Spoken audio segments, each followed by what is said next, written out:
11 సీట్లు ఉన్న వైసీపీకి ప్రతిపక్ష హోదా ఎలా వస్తుంది?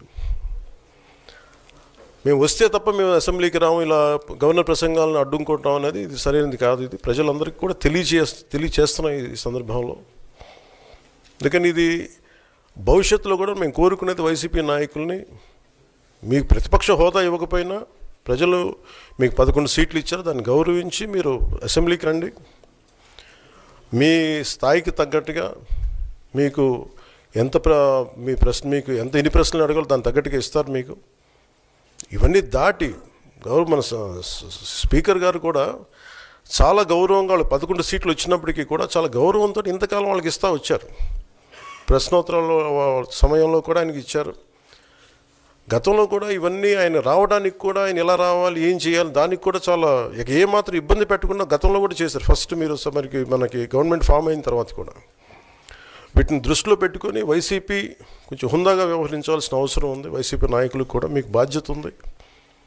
గవర్నర్ గారి ప్రసంగాన్ని మీరు ఆ విధంగా మీరు ప్రశాంతంగా విని దాన్ని వచ్చే జరుగుతున్న సమావేశాల్లో మీరు దాని మీద లోటుపాట్లు మీరు చెప్తే బాగుంటుంది తప్ప ఇలా కూర్చోబెట్టి అరుపులు కేకలు ఇది సమంజసంగా లేదు. అంటే అర్ధాంతరంగా ప్రతిదానికి అసెంబ్లీలోకి రాగానే గొడవ పెట్టుకోవాలి, దేన్నైనా విభేదించాలనేది ఇది చాలా లో లెవెల్ ఆలోచన విధానం, లో లెవెల్ స్ట్రాటజీ అది.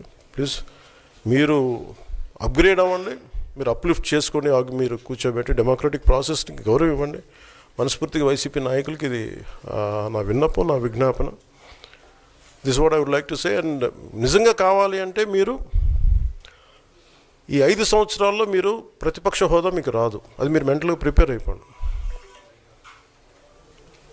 11 సీట్లతోటి మీకు ప్రతిపక్ష హోదా ఇవ్వబడదు, రాదు. ఎందుకంటే ఇట్ ఈస్ చంద్రబాబు గారు, గౌరవ ముఖ్యమంత్రి చంద్రబాబు గారు డిసైడ్ చేసేది కాదు, జనసేన డిసైడ్ చేసేది కాదు. దానికి రూల్స్ ఉన్నాయి, దానికి రెగ్యులేషన్స్ ఉన్నాయి, నామ్స్ ఉన్నాయి. ఉదాహరణకి నేనే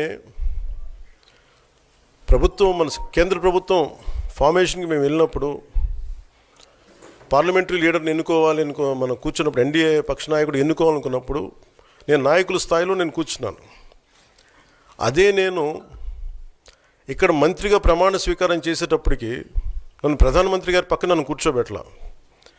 నేను డిప్యూటీ సీఎం అయినప్పటికీ కూడా అది మంత్రి హోదానే కాబట్టి తిరిగి నన్ను మంత్రులందరూ పక్కనే కూర్చోబెట్టారు తప్ప ప్రత్యేకంగా నన్ను అక్కడ కూర్చోబెట్టలేదు. They are very specific rules and regulations నడుస్తాయి.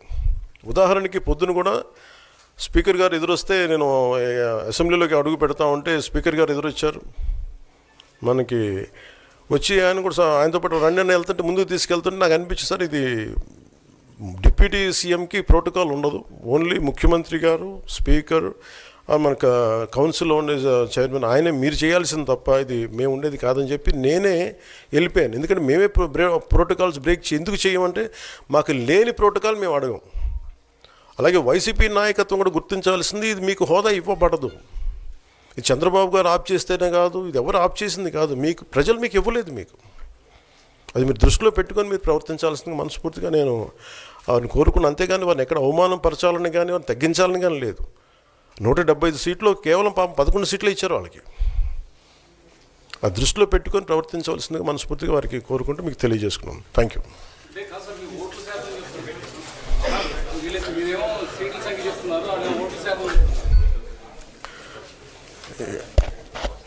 ఫస్ట్ అప్పుడు ఏం చేయాలంటే సార్, అప్పుడు జర్మనీకి వెళ్ళిపోవాలండి. ఇప్పుడు జర్మనీలో ఏంటంటేనండి, నేను జర్మనీ రిజల్ట్స్ కూడా ఏదో వచ్చినాయి చూస్తా ఉన్నా ఎలక్షన్స్లో. 25% వచ్చిన హైయెస్ట్ పర్సంటేజ్ ఆఫ్ వచ్చిన ఓటుకి ఇన్ని ఎంపీస్, ఇంత అసెంబ్లీ స్థానాలు ఉంటాయి వాళ్ళకి. 5% మించి తక్కువ వస్తే 5% ఓట్లు మిగతా వాళ్ళు పంచుకుంటారు. మనకు అలాంటి బెనిఫిట్ మనకు లేదు కాబట్టి మన రాజ్యాంగంలో లేదు. వాళ్ళు మంకుపట్టు పడితే they are free to go to Germany. Thank you.